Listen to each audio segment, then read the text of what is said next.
dam busters, which were on television only a few weeks ago, and the dam buster flying, the Lancaster flying over the dam again. Did you see any of that on the television? No, I didn't know. I managed to miss the whole lot. Oh, that's a shame. It really was quite bring a tear to your eye. It was beautiful and a lovely tribute. But you can quite understand why it's not here. But interesting, you were saying, you know, and it's a point I was going to bring up later, about the fact that it's the same guy who designed the Lancaster, designed the Vulcan bomber. I mean, what a genius that is, isn't it, really? Yes, yeah, I mean, it was a period of very, excuse me, very rapid development across all things. I mean, the World War I was very rapid development, Yeah. World War II was too. Sadly, nothing promotes development quite as much as a good war. Well, no. It's one of the sad facts of life. And of course, the Vulcan, which will be coming in later on this afternoon. I mean, that's really almost the nearest you've got to sort of like a demonstrating Concorde, really. At around about 3 o'clock.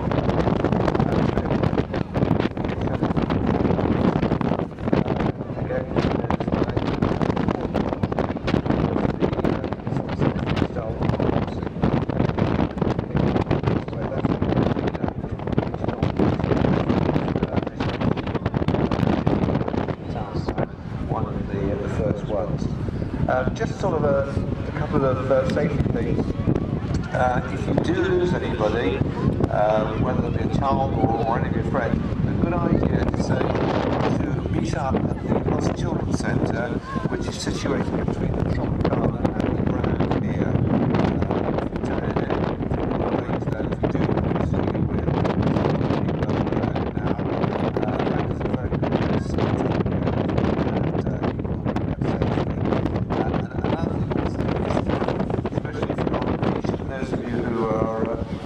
Helicopter flights are coming on.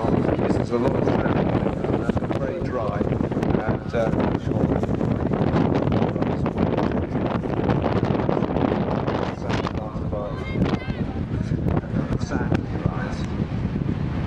and the helicopter, the orange helicopter down there, run by Polo Aviation, and it's being sponsored by the helicopter.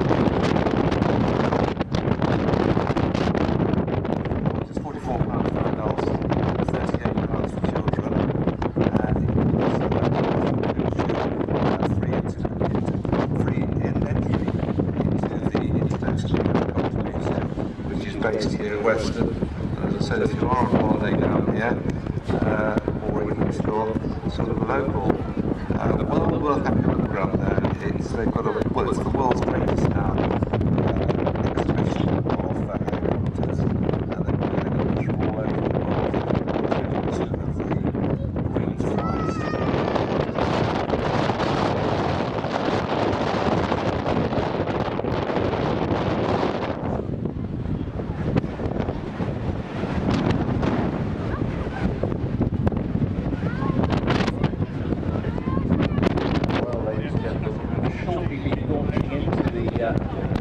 First act, the main part of the after today's display is Weston Air 2013. Over there in the distance to the left we have two very small dots in the sky which are pit specials of the Trinity. Now, is it that they're very small and close up, or is it that they're quite big and far away? Sorry, I just have a fun tip over there. I do apologise. So they're just getting themselves together, making sure everything in the aeroplane is right, getting everything set up, ready to go, and they'll be calling us when they're running in for their first manoeuvre. They will be coming in from that direction, so it's going to be good. These guys are great. I saw these guys perform at Cyber Air Show a few years back, and they were new onto the scene then. Now, both guys have been around for a long time, but I was very impressed at just how tight their formation is. And formation was equally formation drinking in the bar afterwards, but of course I shouldn't mention that because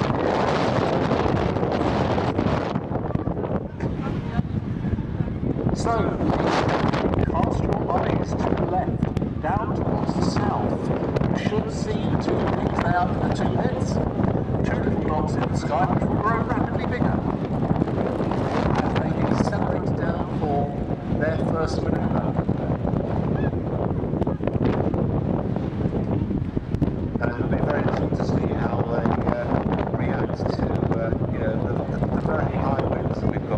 day, making flying really a lot more difficult than would normally be. But in some instances, I think it might actually sort of improve their performance. I can't see them, they must be in the clouds. So, ladies and gentlemen, we have Dave Bulliston and Richard Grace in the Tree Aerobatic team. Oh, yeah. Oh, yeah. Wow.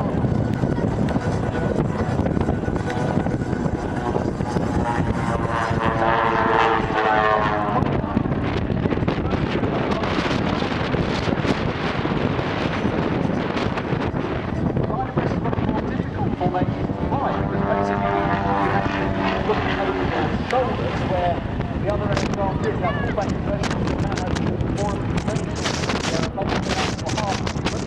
So part of the route then rolling out over the top, heading off on what's called the V-axis. The A-axis is running from left to right. The V-axis is the one that runs away from us. So accelerate in towards you and then pull up. Now here we go.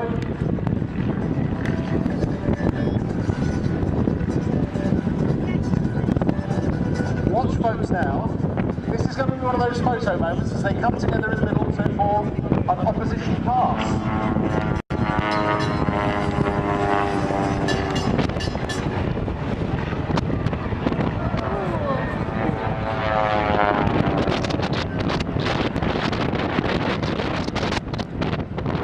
As we mentioned earlier on, it's a small aeroplane. Wingspan is relatively small. You can more or less probably almost fit one in your lounge. They're that small. In fact, I know of at least one person who built one inside his house and loaded these down to the window.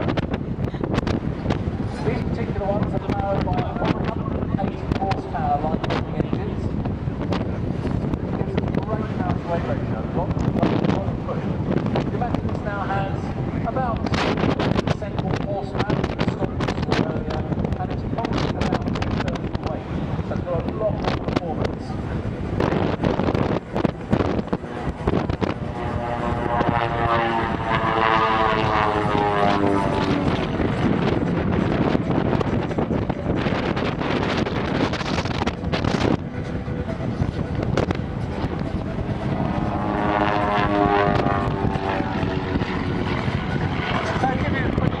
Pilots, these guys, they're both relatively young. They've not been on the team that long, if you like. Richard Grace is grown up in aviation. His mother is Karen Grace, who took on the ownership of the family Spitfire. Not many people can say that. The family Spitfire after Nick Grace, who rebuilt it, was sadly killed in a car accident. Richard grew up around aviation. In the video, A Perfect Lady, where you see the Spitfire being rebuilt, you see Richard and his sister in the pushchair being pushed down to see the first engine runs at St Mary.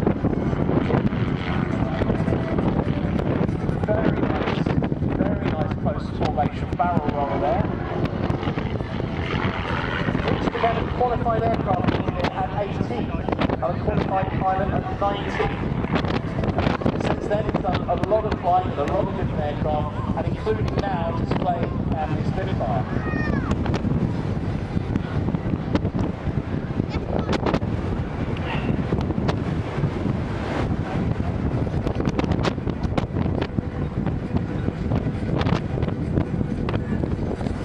Dave Bulliston bought the bug when he was 14. It was a flight in an RAF glider that was the start of his flight career. Like Richard, Dave spent his teenage years helping to fix and maintain aircraft in his local flying club.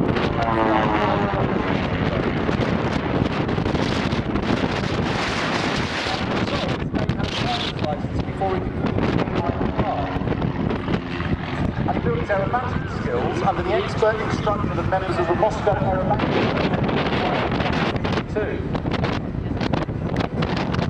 Dave's now advanced racing instructor, which means he can do your checkouts on various aircraft. And like Richard, he's also a qualified aircraft engineer.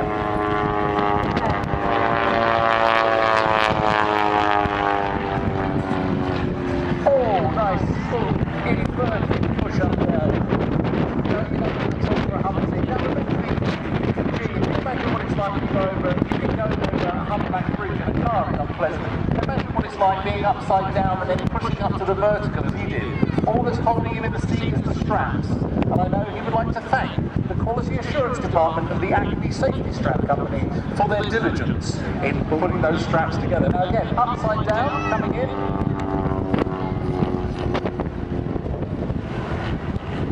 A lot of these aircraft have the symmetrical wing section. The technical mind in the money up is the nice avalanche there. Flick rolling over the top. And rolling the aeroplane and sticking in a boot for the runner at the same time. It's like a sort of horizontal spin. Pulling up, over the vertical, here you go. Coming in, rolling back away, accelerating downhill. Oh, nice steam.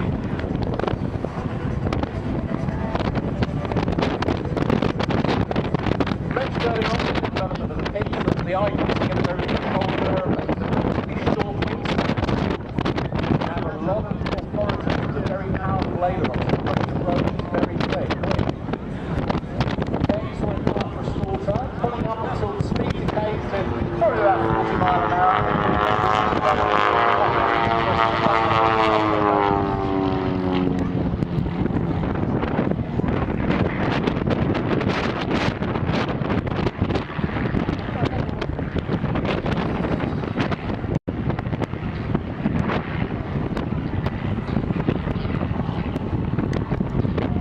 These aircraft are sponsored by Trig Avionics. As we get more and more incumbent by bureaucracy in aviation, we all have to have lots of clever gizmos in aeroplanes now, like transponders and clever radios and stuff like that. There's none of this baked bean tins and string anymore like it was when I was a boy.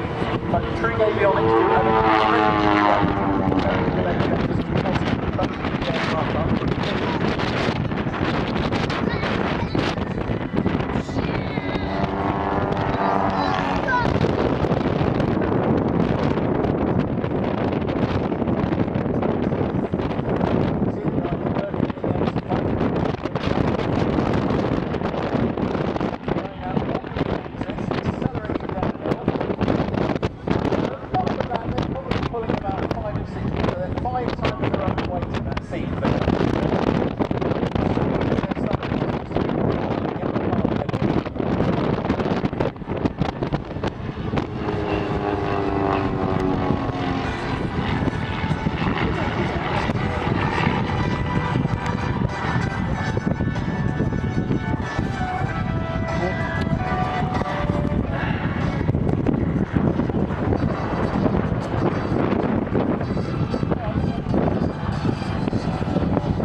Even though a lot of people still use them, they're still a very, very capable aeroplane.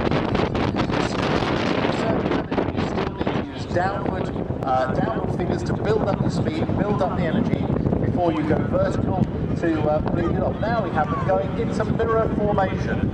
Here we have Richard on top, inverted, Dave flying along underneath him, and really only about 6 or 7 feet between those aeroplanes. That's a testament to how good he is today, recognising normally a little bit closer.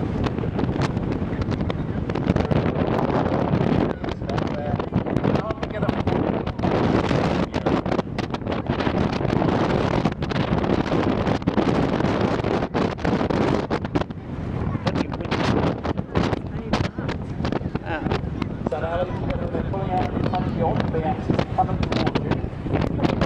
It's making it usually held some sort of hydrogenic brake.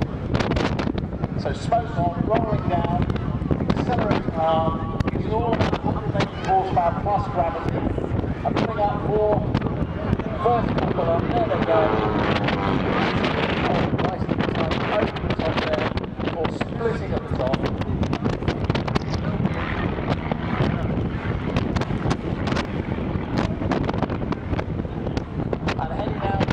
Either end of the display line to come back across the centre again.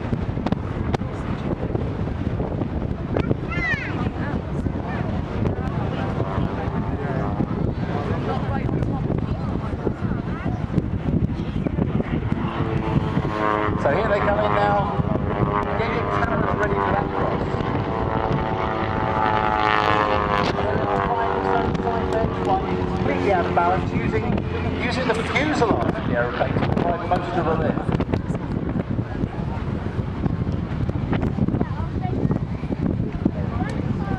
So now, at the moment,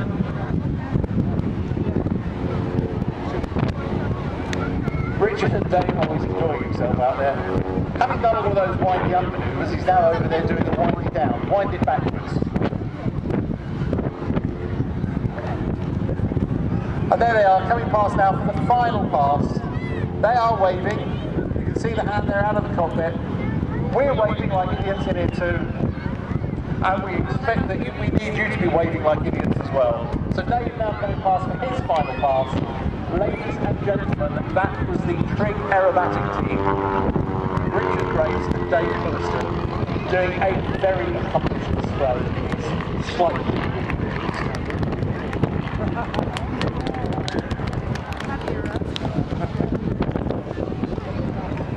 where is the ideal vehicle? If you want a vehicle that can get across any surface as long as it's flat, then really what you need is a hovercraft. So in estuary situations, for example here with the bay and sands and the mud, this is the ideal vehicle to go out and get people. Of course, when the engine stops, it floats down, it just sits there and floats on the water, so getting people in and out isn't a problem. The other use that they have for is it's actually mounted on a trailer most of the time, because they do learn it out. As many people remember the severe floods they had around Gloucestershire, very heavy flooding that we had earlier in the year. They do actually take this one out to other parts of the country where it can be helped with flood relief.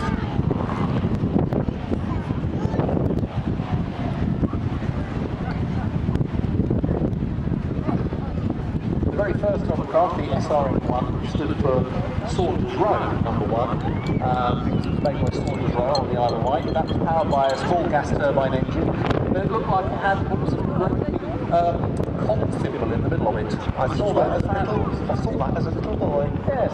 That was developed into greater ones. The SRN2 was designed as a troop carrying. No, the SRN2 was a development engine. The SRN3 was designed as a big troop carrying hovercraft, which lived down at Leon Solar for many, many years. When it was finally retired, it was taken out and they tried to shell it to sink it. And apparently it survived all sorts of onslaughts from various things. Following the SRN3, they then developed the SRN4, which was a travel hovercraft that carried SRN5 and 6 were both electric versions, which is certified on multiple going down the beach and stuff in school. Well, I think it's about this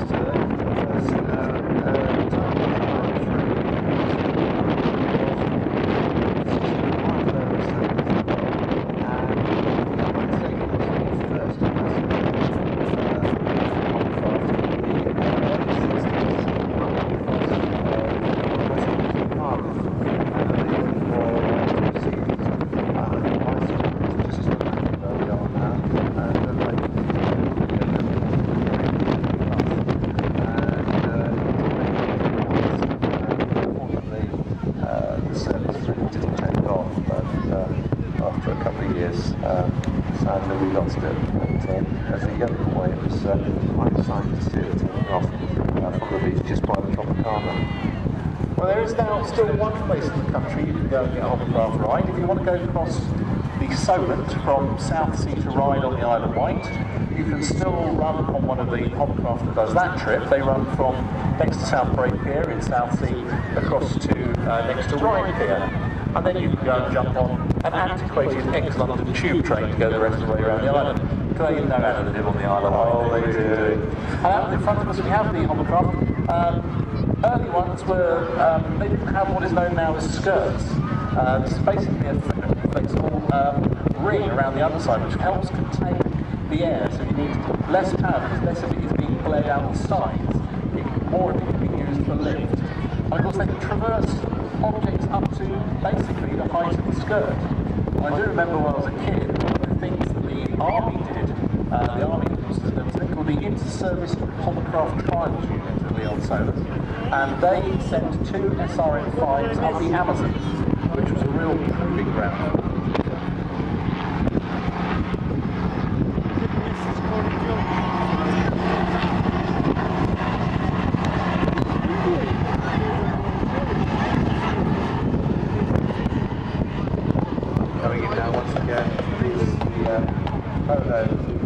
light helicopter, and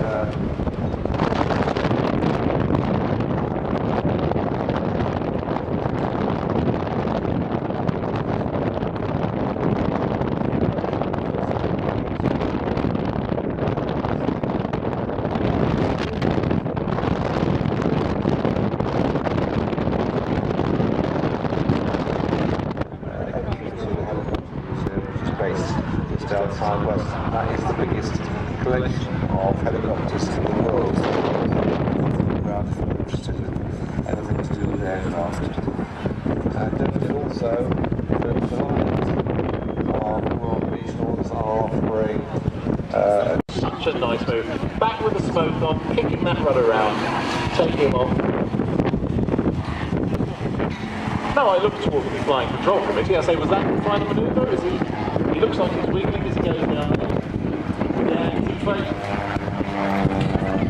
It's absolutely wonderful display. I really enjoy seeing that aeroplane. It's a great fun to watch. And I am going to really seriously have to butter him up and get him going at some point. So ladies and gentlemen, that was Pete Davis. Yes, I found it, I've written down. Pete Davis, my best friend. Pete Davis, his name I just momentarily forgot. In the gyro.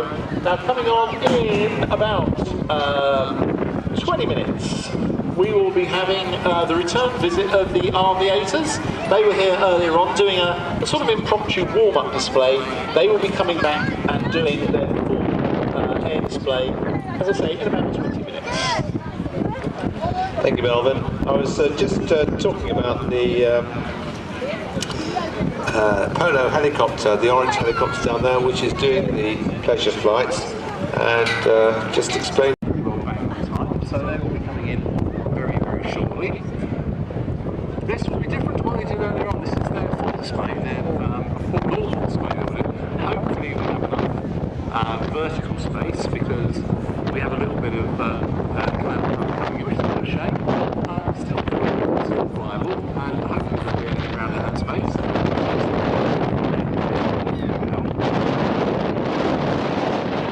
If you look to your left,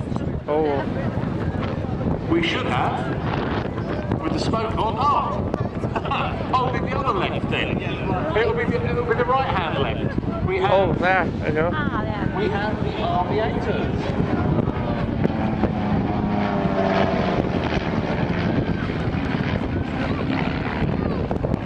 Oh, it's one of those wonderful commentary moments where someone says, running in from the left. Yeah, from the Right, left. up, down.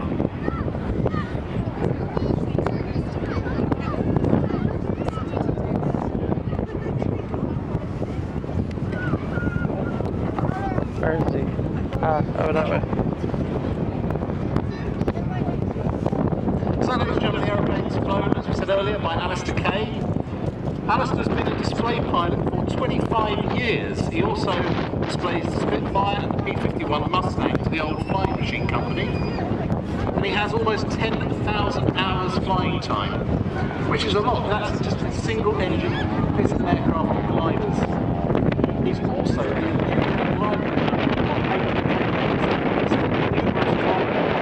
including the climb in a glider to 36,500 feet. So that is pretty good going. Just for that already taking the wind up, blowing up the road. Coming over the top of the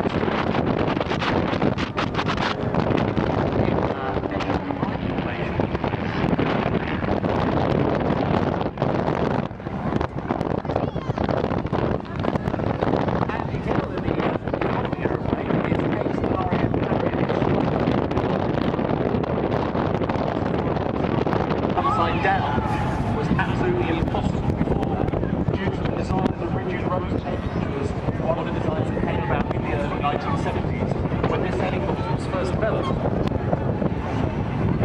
This was part of a package that was designed for a number of countries, it also included the Gazelle and the Puma helicopter.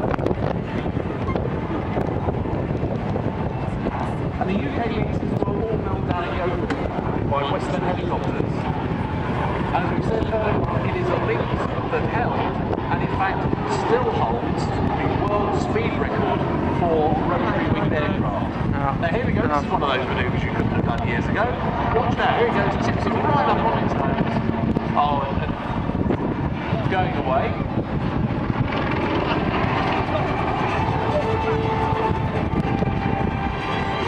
Now the Lynx has been in service for over 35 years, but as you can see, it's still a very, very capable aeroplane, and it is still in frontline service.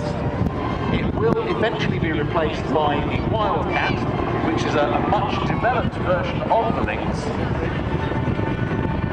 Trials on those are already being done. The Lynx was used in the South Atlantic and in both Gulf Wars. Because these days, the Royal Navy is out in the Gulf to guard, taking guard ships against piracy. If we went to see the last James Bond film, there was a wonderful bit where the baddie, you're supposed to go blue when I say the baddie, right? The baddie, he was on an island and the Royal Navy came, and suddenly you see a bunch of Lynx with the classic James Bond film. And in the cinema, even I went, yes, that's good. So, a fine aeroplane. The aeroplane today is being flown by Lieutenant Cy Dixon. He grew up in Milton Keynes, educated at the Radcliffe School. He started out his aviation career actually in the air training course. So, you know, young guys, if you're here and you're interested in aviation, you can get into it. You can go and do things that help you get into aviation. So he did it, and he subsequently went on, he joined the Royal Air Force, initially as Assistant Air Traffic Controller, and then as a Flight Operations Officer, and eventually working with the Fleet Air Arm aboard HMS Invincible. He started flight training when he transferred to the Royal Navy in 2004.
Raining.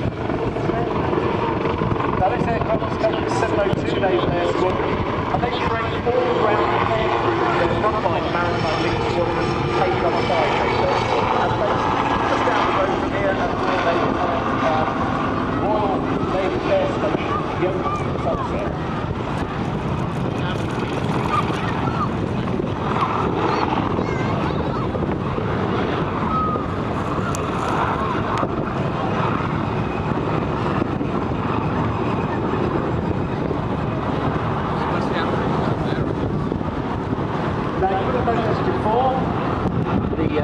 The Black Cats will have two Lynx. This has been scaled down this year because of the gradual change over to the Wildcat helicopter. So these Lynx are available. Here we have it now sitting out in front of us on the centre alignment display. Ladies and gentlemen, we need some positive mental attitude to think that rate away.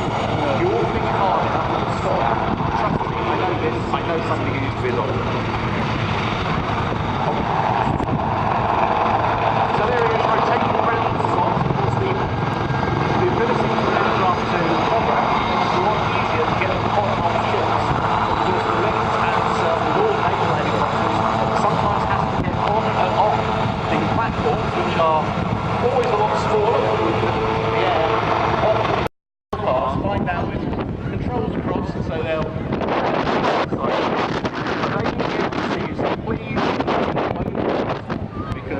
done Oh, look two how very close they good are. displays here today. That's great fun display in quite challenging conditions. That is the Aviators, Alistair Kay and Andy Hill.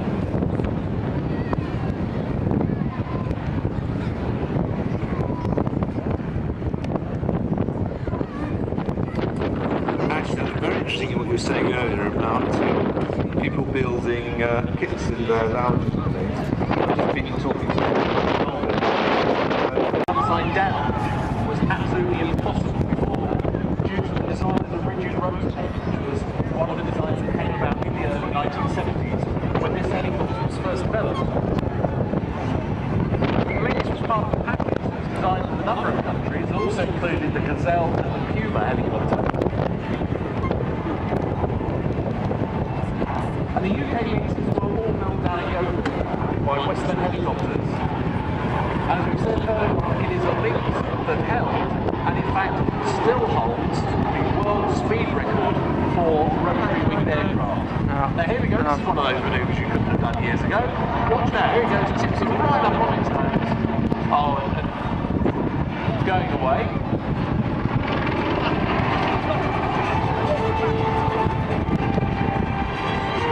Now the Lynx has been in service for over 35 years, but as you can see, it's still a very, very capable aeroplane, and it is still in frontline service. It will eventually be replaced by the Wildcat, which is a much developed version of the Lynx.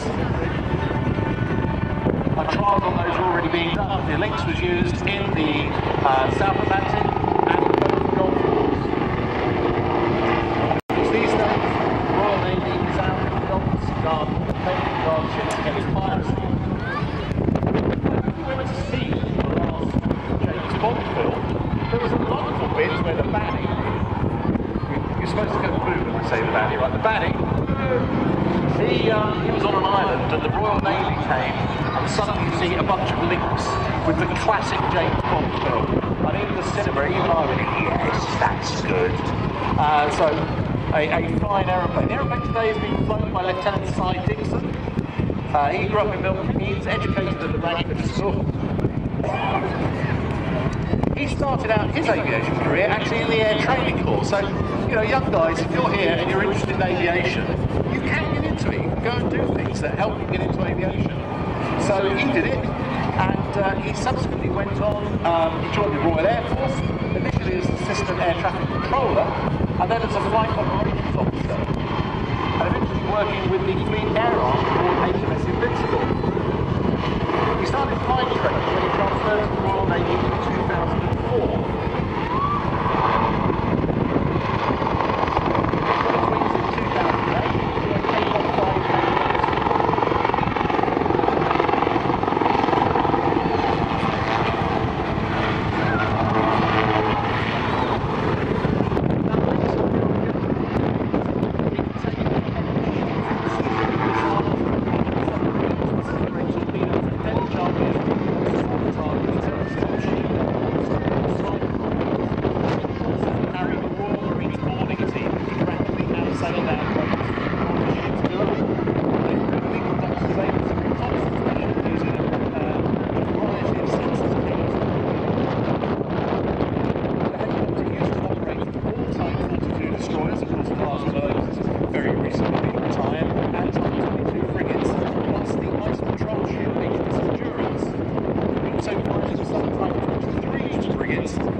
Oh, it's raining.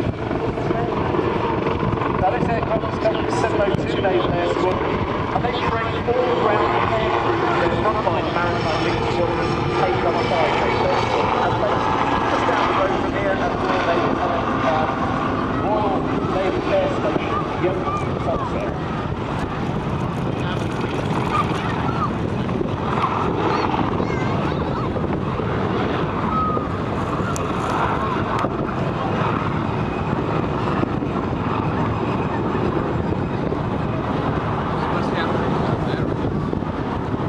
Now you would have noticed before, the black cats, we have 2 links. This has been scaled down this year because of the gradual change over to the wild cat helicopter. So less links are available. Here we have it now sitting out in front of us off the centre line of the display. Ladies and gentlemen, it is impossible mental attitude to think that rate away. You all think hard enough to stop. Trust me, I know this, I know something you need to be along. So there he is, rotating around the slot. Of course, the ability for the aircraft to hover makes it a lot easier to get them on ships. Of course, the links, as with all naval helicopters, sometimes has to get on and off the platforms, which are always a lot smaller than the air, often very unseen, so they can be rising and falling very substantially. So it's not a job for wimps. Now you see him climbing up here.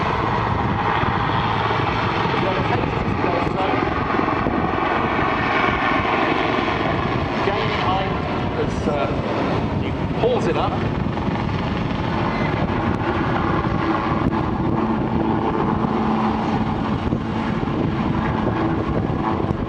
Now there always used to be a dramatic final finale as he did a great big wing over. Hopefully that's what we're going to see today, because this is still an impressive, still a very capable helicopter. There he goes, nose down.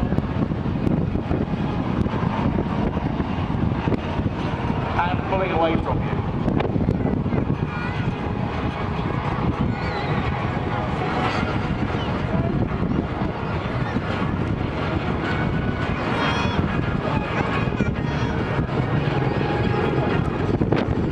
Of course, the link replacement is called the Wildcat. This follows the tradition of cat names, but also shows some tribute towards the Grunt Wildcat that was used to great effect by the Royal Navy during World War II, but it was about the only single fighter they had. Again, another nice steep wing over. After there, as it goes, you can see the range of lumps and bumps on the nose. That's things such as the forward-looking infrared and the various radars that really make this a potent weapon.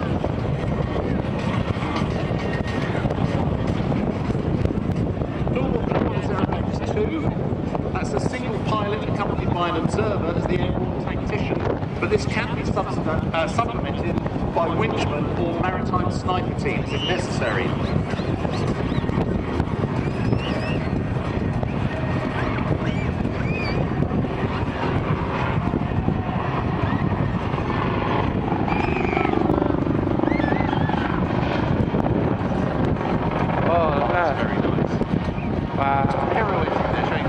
Showing the manoeuvrability of the links. Great effect there. Now the aircraft has a top speed of 180 knots. The helicopter is quick. As we said, one of these broke and still holds the airspeed record for helicopters. Has a range of about 320 nautical miles. Of course, after maps have done 310. Sort of then find its way back to its ship in the middle of some dark, horrible, wet, nasty piece of ocean. You can tell I've got a love of water. There we are, ladies and gentlemen, heading back off towards Royal Naval Air Service Air Station Yeovilton, to its home base, was the Royal Navy Lynx Mark 8. You can actually see the actual helicopter that took that record. It is in the International Helicopter Museum at Weston. It's a stripped-out version of the Lynx, and they were doing a run literally just down the road from here on the Somerset Devils a few years ago. So well worth it if you are staying in Weston. Have a look at the Helicopter Museum, who are also sponsoring the helicopter Precious Life. You've seen the generator taking off. And you've got your last chance now pretty well to win a prize on that. The Lions are having a draw on that. It's just £1 for a ticket for that. And you will win a chance to not only get a trip at that, but also have a wonderful view Weston. I went up a few years ago, and you really do get a wonderful view, not only of the air show here, but on a day like today, you'll be able to see, you can see the Welsh coast, and you may well be able to see up as far as the Tombstone bridges. Because we are sort of beginning to reach the climax of the show. The red arrows will be coming off 5:30. The show will be finishing around about 6 o'clock. We do say to you, it would probably be a good idea maybe to enjoy some of Weston's highlights in your car, because we anticipate the traffic will be horrendous for those of you trying to get to the motorway.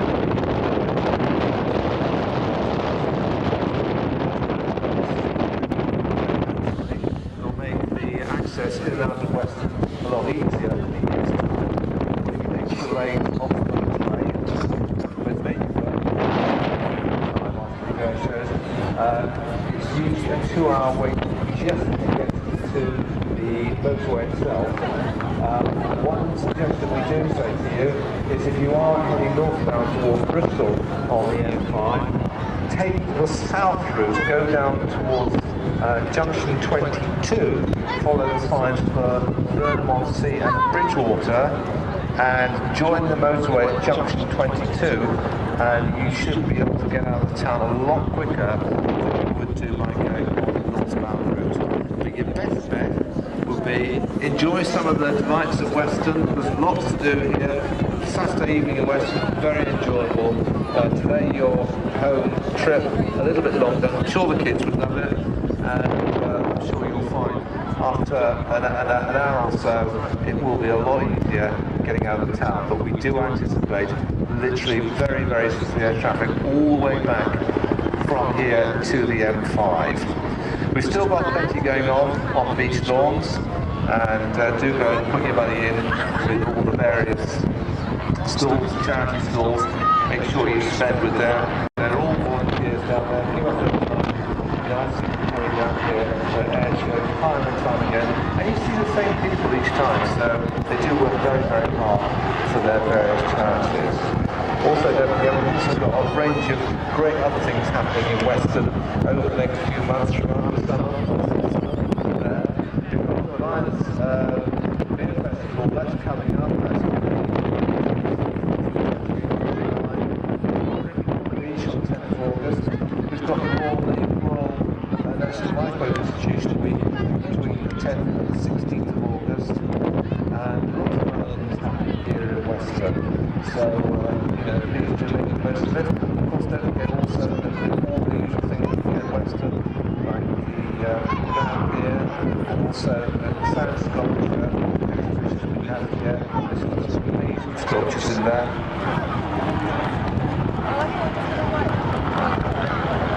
The next we have on coming on very shortly will be the Vulcan, and I say this every time. Born the same day as me, 30th of August 1952, which made the most noise that came into the world. But it's a musical instrument. You just listen as she comes in, and hopefully she will do one of her vertical takeoffs where she literally just goes up straight. Just listen to that roar of those engines, and it literally does make the earth move. And then you'll hear her switch on, and then you'll hear nothing. And then you'll just hear a luffing noise that comes right in there. Absolute sheer magic. One of the other things, locally, they struck some concrete to see the idea.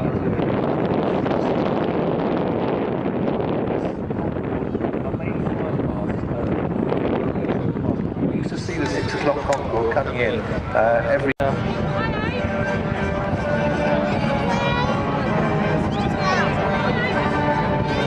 Oh, there it is. Big fucker one as well. Oh my god, that's big. That is big, look at that.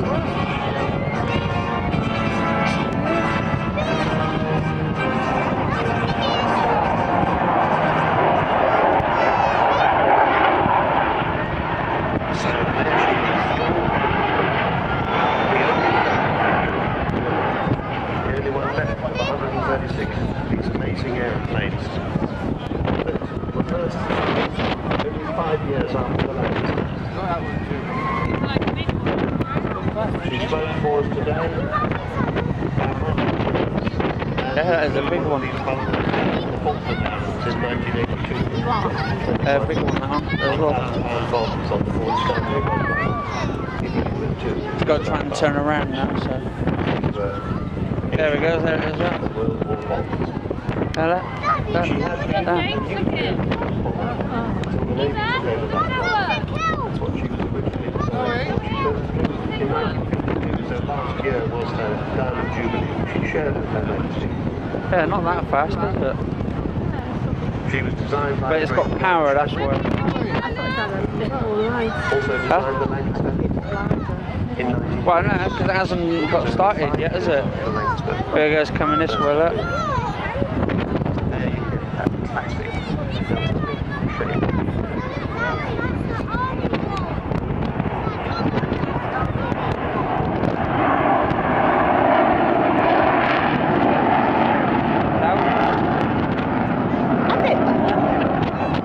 Not loud enough then. Could have been louder. Yeah. Oh, and on, and on. Look at that.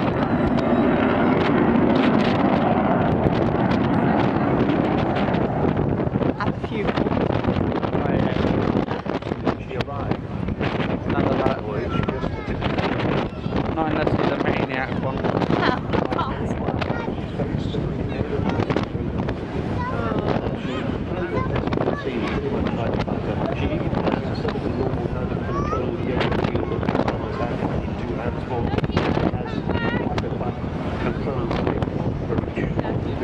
The other pilot, by the way, today is Bill Ramsey.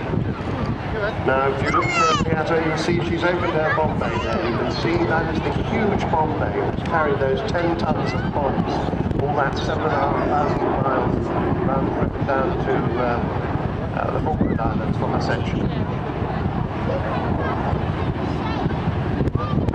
You could have your name inside that bomb bay.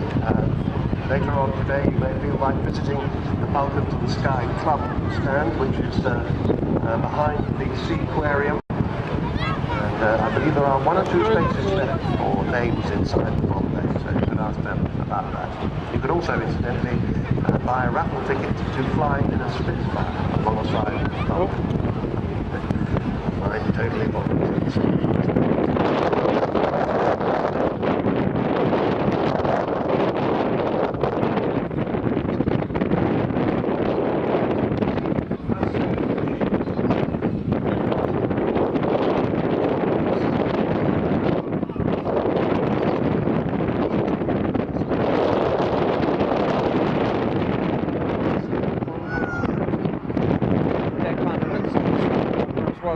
Shape. But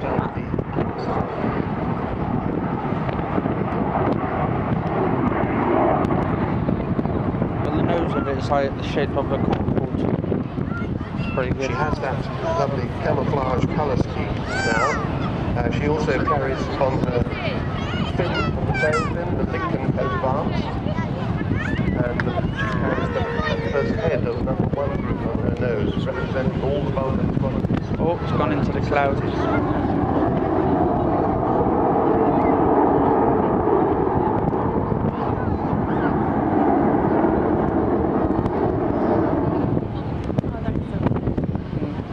Wonderful sound of 4 Rolls-Royce Bristol Olympus 202 engines, about 16,500 pounds of static thrust from each of them.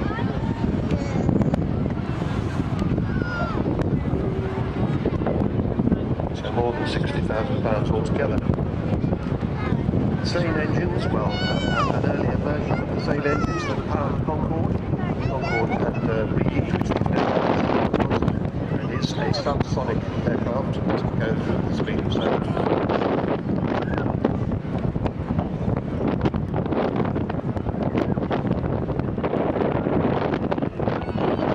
Yeah, wait for it. Today is the Yeah, wait for it. It's pretty much like a flight engineer on another aircraft. And of course the electric systems of this aircraft have a lot of electrical systems.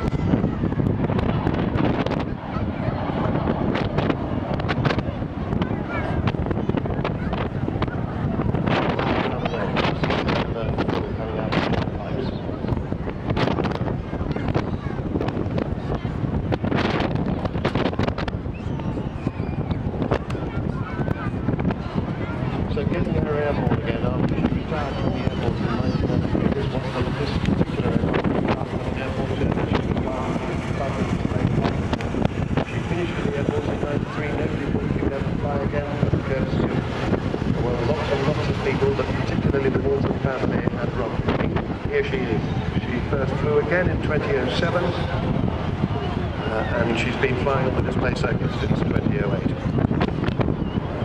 Lots of people have given lots of money, some in tens of thousands, to Jeff Haywood and Eddie Forrester of the company called Aerobytes. Huge support from the Civil Aviation Authority, Marshall Aerospace, they're the engineering authority, lots of other companies giving fantastic support. Spiral Power. Oh, there we go.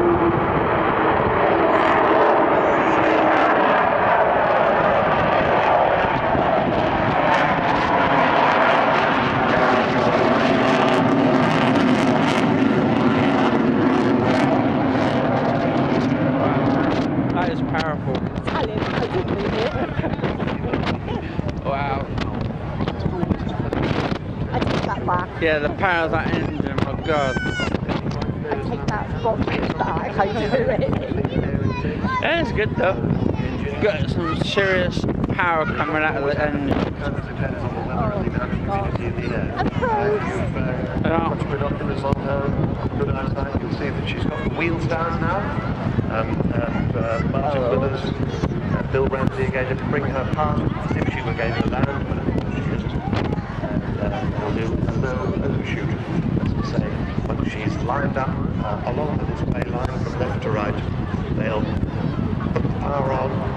Those 4 Rolls-Royce Bristol Olympus engines spool up. We'll hear some of that shaking roar again. See the wheels come up. Yeah, The airframe up.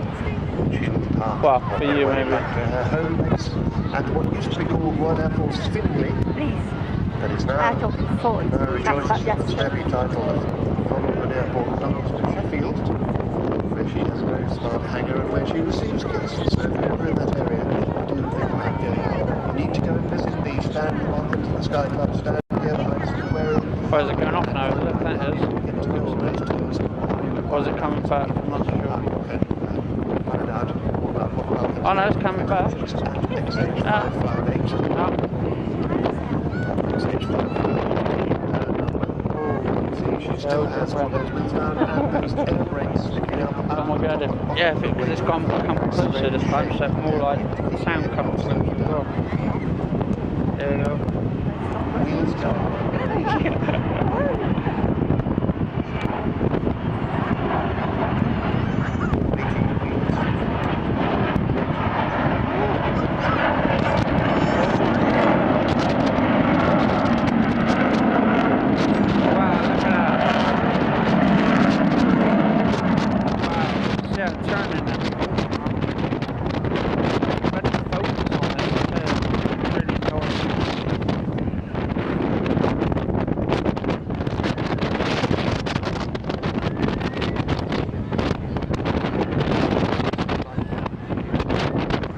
Steer over the